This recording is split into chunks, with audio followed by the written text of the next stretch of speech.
你好，我是李崇汉，我是李氏医学的创始人。接下来与你继续分享四蛇的四能解命。我们在12生肖的四能解命当中来到的四蛇篇，接下来我们从组合的维度来做一个探索。四蛇呢有分60甲子的5种可能性的组合：己巳、辛巳、癸巳、乙巳跟丁巳。己巳有1929跟1989，辛巳有1941跟2001。癸巳呢有1953跟2013，还有乙巳，还有丁巳。乙巳是1965，丁巳是1977。那么呢，四蛇年出生的你，如何遇见更好的自己？在2022年，我们一起来做深入的探索。好，到这里，我相信每一个都能够清楚。但如果你是独立的去学习，我再给你做个提醒：如果你是深入都听了，我相信你会拿到更多的礼物，因为你身边总是有些人，你可以去更了解他们的运势，进而有个更好的助力，有更好的助缘，不是吗？好，壬寅年的天运是金命，那么对生肖的四蛇出生的，己巳年出生的是木命，辛巳年是金命，癸巳年是水命，乙巳年是火命，丁巳年是土命。那么这个过程当中呢，会有什么样的能量组合的变化呢？接下来我们来做一个不一样的探索。你好，我是李崇汉，我是李氏医学的创始人。接下来与你继续分享四蛇的四能解命。我想重点谈一下周岁33，虚岁34。这在拼搏事业的过程当中，记住哦，其实隐士是有某种程度的害太岁的。那么天运对天运是金克木，所以对己巳年出生的1989年，今年是相对有压力、有挑战、被压抑的年份。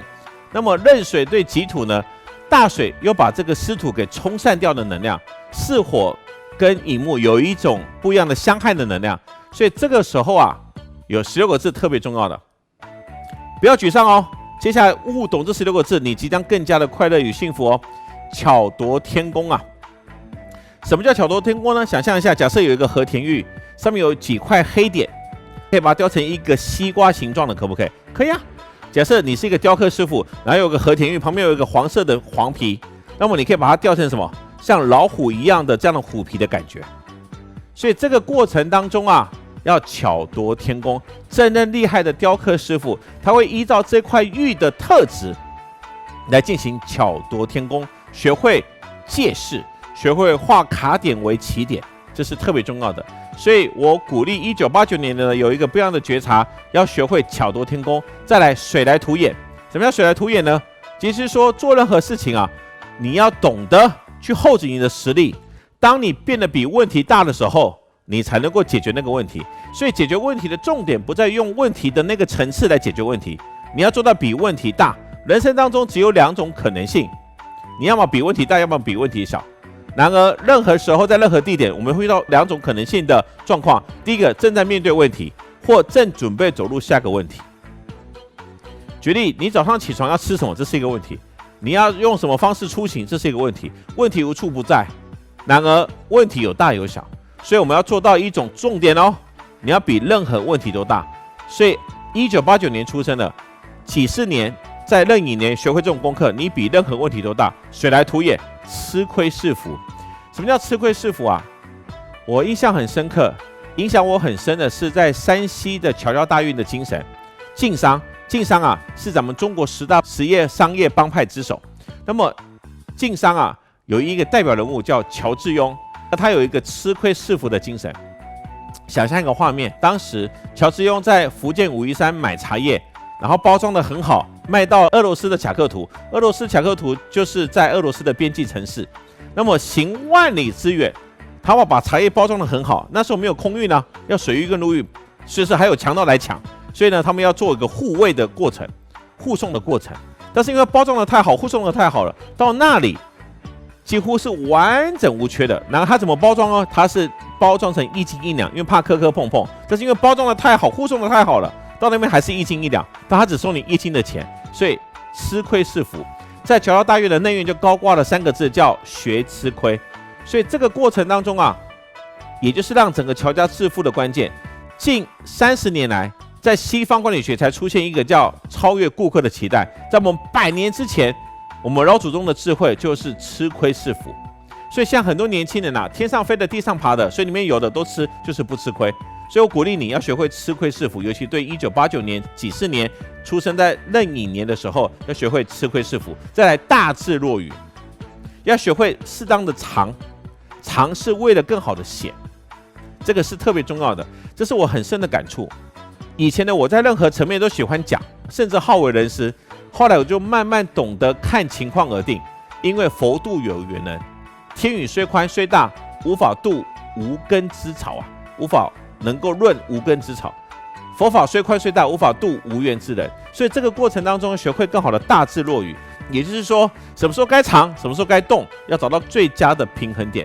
这是我对1989年一个不一样的建议，因为今年对你而言，天运是被克的，然后包括天干是要克出去的，偏累，同时隐士是相穿相害的。所以总结而言，巧夺天工，水来土掩，吃亏是福，大智若愚，加油哦！今年要好好的加油哦，不要沮丧哦，要好好给自己加油打气。记住，全世界最需要祝福的是你自己。我们很多人常常在给自己的朋友圈点很多的赞，但是很少给自己点赞。所以几十年的你要常常给自己点赞哦，加油，祝福。接着与你分享辛巳年出生，在2022年的世能解命，有1941年周岁81，虚岁82，还有2001年周岁21，虚岁22。那么这个过程当中呢，过80岁的1941年出生的，我还是建议多重视身体健康，同时多重视家庭的和谐，同时有更好的经验的传承。再者，2001年，我想重点谈一下正在步入社会，或者是正在做最后学业的冲刺，或者是正在建立一个新的世界观、人生观、家庭观的重要时刻。所以呢，今年对你而言是特别重要的一年。壬寅年是金对金啊，是能够借到金金比旺的能量。然而辛巳年的天干是金，辛金泄给了壬水，然而寅木跟巳火是有相穿的能量、相害的能量。所以这个时候啊，我们要去学会一个不一样的功课，16个字，前4个字是刻意创造。人生是刻意创造的结果。我常讲心想事成的黄金公式是有为加无为等于妙为。有为就是一种刻意创造，无为就是一种状态管理，妙为就是一个美好的成果。所以刻意创造是特别的重要的。所以你要懂得去鞭策自己，记住哦，自律的学习、自律的生活、自律的工作是特别重要的。同时，如果你今天工作的话，你要自律的工作。所以这个时候呢，要刻意创造，自律才会带来自由。你要更好的财富自由、时间自由、心灵自由，包括能量自由。其实背后的准则之一就是刻意创造。再来，少记人过，因为隐士相穿，要注意口舌，相穿也好，相害也好，反倒是一种成就的力量。我们有时候会听到不同的意见，会让我们有一种不同的感受，但是这个时候要少记人过。记住哦，惦记人过就是创造更纠葛的业力，量子纠缠的业力。所以呢，当我们记人过的时候，你就把对方的业力复制到你身上去了。哇，这想想挺可怕的。所以少记人过。再来呢，落实孔老夫子的精神，得半部论语可治天下。里面有个很重要的精神，叫见贤思齐焉，见不贤而内自省。所以看到别人比我们优秀，要先学会跟他看齐；看到别人有状况，先思考自己有没有犯了以下的错误。所以见贤思齐，大公少私啊。我不敢说我们可以做到大公无私，但是要大公少私。就像《道德经》所说的，圣人将自己的想法藏在后面，先成全别人，同时自己反倒被成全了。所以大公少私特别重要。所以2001年的你要好好的去过你更璀璨的人生。我们已经走入了这个所谓的2字头的年龄，不再10几岁了，是真正的所谓的双字头的年龄。这个过程当中啊，要懂得去好好经营你的人生。记住哦，人生没有好好经营，未来是不值得期待的。所以刻意创造，少记人过，见贤思齐，大公少私啊！好好加油！今年对你而言特别重要，让自己有更好的旗开得胜。从这里开始，祝福你。OK， 接下来与你分享癸巳年出生在2022年壬寅年的世能解命，有1953年，还有2013年。那么1953年是虚岁70岁。2013年虚岁是10岁，10岁的小朋友更需要把学业给顾好。今年呢，其实是相对如鱼得水，能够更好的助力的。同时呢，我们要学会不要太在意别人的眼光哦，要活在自己更好的状态里面。送给这个世界最美的礼物就是你的状态品质。那么接下来我想针对1953年周岁69跟虚岁70岁的，仔细听好了哦。今年对1953年出生的，好，金生水能够得到天运的助力，然后壬水跟癸水是比旺的，会有更好的祝福的效果。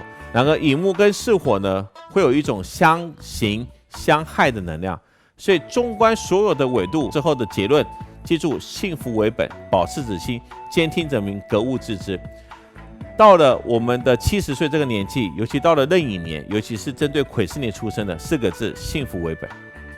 幸福是最重要的。其实我会慢慢的发现人生到老到底在追求什么？不就是一种幸福感吗？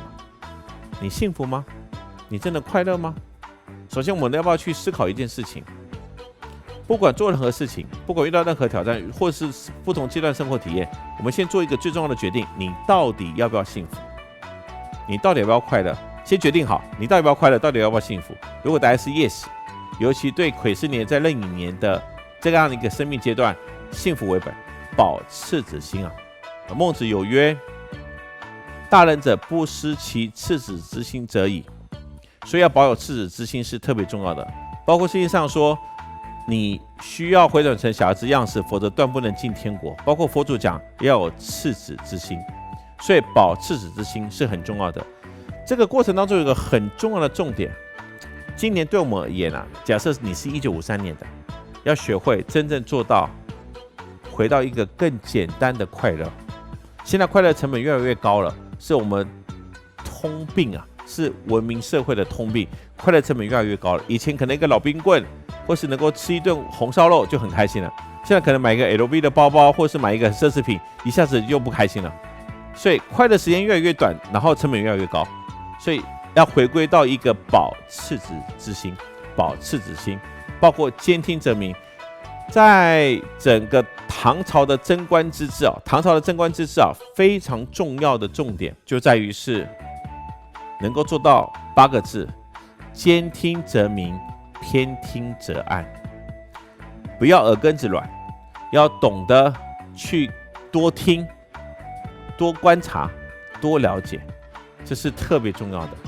这个让我们自己能够真正更加快乐起来的主因。不要活在别人的嘴巴里面，同时要格物致知格物致知是什么意思？要去除表象，看到真正的核心直指本质直指本质点。而且仔细听好了与之共勉。当我们能够真正的去掌握本质的时候，就能够改变事情的现况，这是特别重要的奥妙。因为爱跟恨，它的本质是相同的，只是跑错了方向。勇气跟恐惧本质都是相同的，只是跑错了方向，只是一个是叫沸点，一个在冰点。所以我们要懂得去了解，水能够变成水蒸气，然后水可以变成冰块，不是吗？所以能够更好的切换自如是特别重要的。学会看到本质，你才能够真正的了解到人生是可以更开心快乐的。这边有个本质点，与之共勉。任何人的行为背后都有2大正向意图，要么正在表达爱，要么正在呼唤爱。例如一个妈妈跟孩子的互动，孩子说：“妈妈，你都不关心我。”他其实正在呼唤他的爱。一个情侣之间如果吵架了，你都不关心我，其实他在呼唤你的爱，只是他的方式点可能会让你有点压力不舒服的方式，但本质是在呼请爱，或者是正在表达爱。好，这是特别重要的提升我们更好的人生智慧，然后同时学习更好的经典智慧，同时运用更好的先天智慧，也鼓励各位在不久将来我们再跟各位做不一样的分享。所以1953年出生，包括2013年出生的都要记住尤其是1953年的，幸福为本，保赤子心，兼听则明，格物致知，这是特别重要的行为准则，在我们的2022年的壬寅年的行为心法。祝福你，加油！接下来我们来谈谈乙巳年出生，在2022年的势能减命。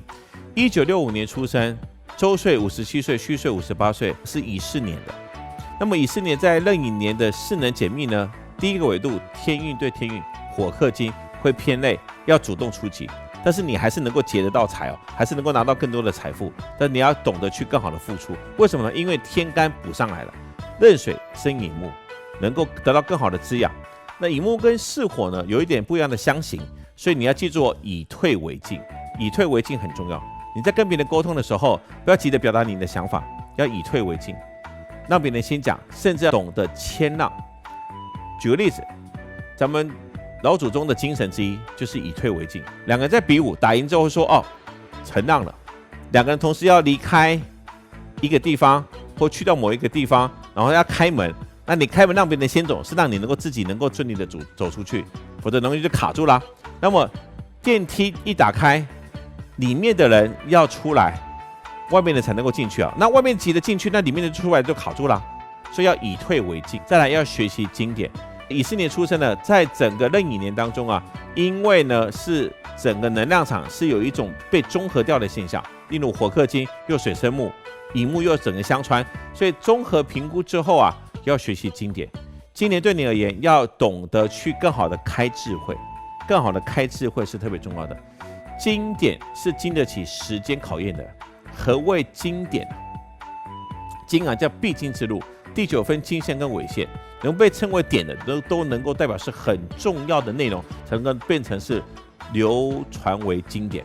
所以经典是特别重要的，我鼓励多看经典的书籍。那么首当其冲呢，有《易经》《道德经》，包括还有《孙子兵法》，包括还有《六祖坛经》，包括还有《大学》。再者，脚踏乾坤，点兵遣将。什么叫脚踏乾坤啊？你要懂得扭转乾坤，天地在你的掌中啊，这是什么样的气势呢？也就是说，虽然水生木得到很大的滋养，你要懂得心中有数，你要懂得底气十足，你要懂得搂底江啊。搂底江的意思是你要找到真正的根本，懂得去脚踏乾坤，有更好的气定神闲，更好的势如破竹的那种气定神闲的状态。同时要点兵遣将，不要总是自己把自己累得半死啊！记住哦，事必躬亲，将一事无成，越授权才会越有钱。所以懂得要点兵遣将。1965年冲事业的你，在2022年点兵遣将是特别重要的，懂得要去培养自己的子弟兵。这就是我对1965年出生、周岁57岁、虚岁58岁的真正的建议，供你做参考。以退为进，学习经典，脚踏乾坤，点兵遣将，加油！祝福。接下来与之分享丁巳年1977年出生的，周岁45岁，虚岁46岁，在2022年的4人解密。天运对天运是土生金，有点卸掉的能量。再来天干对天干有点可惜，是壬水克丁火，所以丁火呢是有点像炉中火，然后有点被浇灭了，大火砰冲掉了。所以这个过程当中啊，有一点水克火的现象。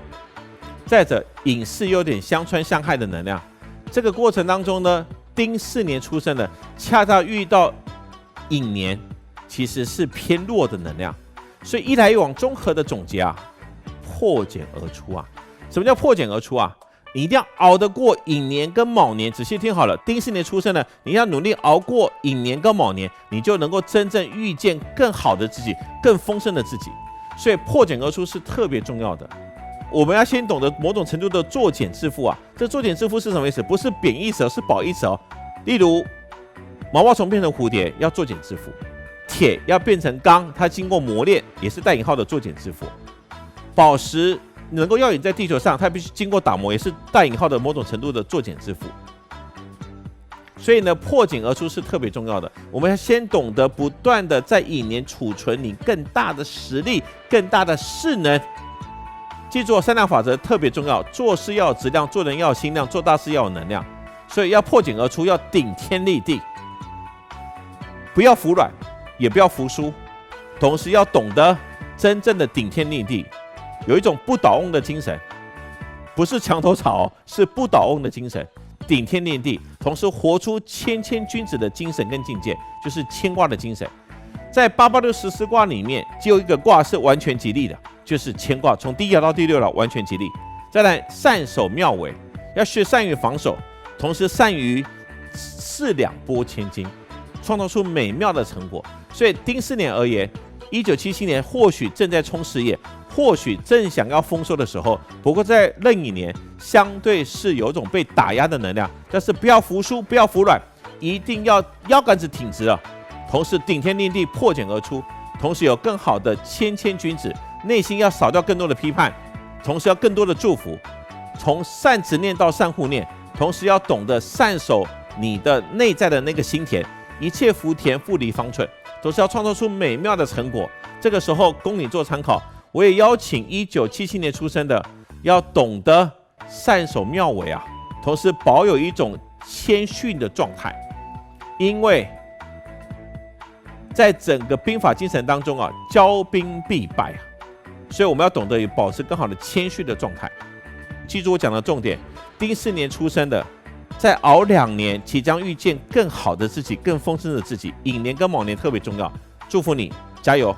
同时呢，在整个壬寅年，其实还是有不错的助力的，只是那个能量呢，有一种反反复复的现象，你要懂得破茧而出的精神。祝福你，为你加油点赞。当你看到12生肖的势能解密的时候，你会很兴奋说，哦，原来我们所讲的12生肖的势能解密是与众不同的，因为每一个生肖有5种组合。当你看到它有很好的收获，同时你想进一步的了解我2022年的运势有如何更好的注意，有更好的增长，那么即将我们要为你带来就是真运攻略2022年版的真运攻略。我们透过深度整合、广度整合李斯医学应用中心的专家团队，为你献上一个超值大礼，就是真运攻略。然而真运攻略当中，我先讲3个重点，你要感觉一下你如何从真运攻略当中拿到更多的礼物。第一个重点就是天时密码，我们生活在天地当中，得到天地的祝福。你可以想象一下，你的手机假设总是不在服务区，那是什么感觉？如何让信号满格呢？也就是说，如何得到天地的祝福是特别重要的。那你是否知道，在你的生命旅程当中，2022年的生命旅程有哪些日子是不适合做重大决定的？哪些日子是不适合采取重大行动的？我们即将在真运攻略当中完全给你做更多的揭秘，同时列出一个完整的表格。你在做一些重大决定，做一些不一样的重大的沟通的时候，哪些日子要避开，哪些日子要侧重，我们即将给你做个完整的分享。如果你有兴趣的话，记得要赶快下载我们的真运攻略。更重要的是，当你在享用真运攻略的不一样的人生智慧、经典智慧，包括我们的易经智慧的时候，记住哦，有机会走进我们的大会，让我们能够在整个2天的大会当中，给你更多的易经智慧的应用，帮助你在2022年有更好的生命的转化、事业的增长。再者，你想不想知道2022年壬寅年最糟糕的能量场在什么方位？我们如何有更好的避免它呢？如何更好的转化它呢？同时，你想不想知道如何在2022年针对我们的李斯易学的独门绝学之一12神术，有更好的不一样的解析？你想不想知道你的生命剧本在2022年如何更好的谱写、更好的改写、更好的升级迭代呢？如果答案以上都是 yes 的话，邀请你尽快下载真运手册，也就是我们的真运攻略，帮助你能够在2022年旗开得胜、如鱼得水、纵横四海，帮助你在2022年有更好的加倍丰盛、加倍富有、加倍健康。我的人生的目的之一，就是透过李斯医学，帮助你成为自己生命的大师，帮助你在2022年有更好的旗开得胜。我们一起加油，祝福你哦！尽快下载，同时有更好的分享。更重要的是，我们在大会不见不散。我们即将在2022年的1月15号跟1月16号有一个全球的大会，即将为你开启更不一样的加倍好运的易经智慧的应用，敬请期待，有更好的不一样的收获的开启哦！祝福你，我是李崇汉。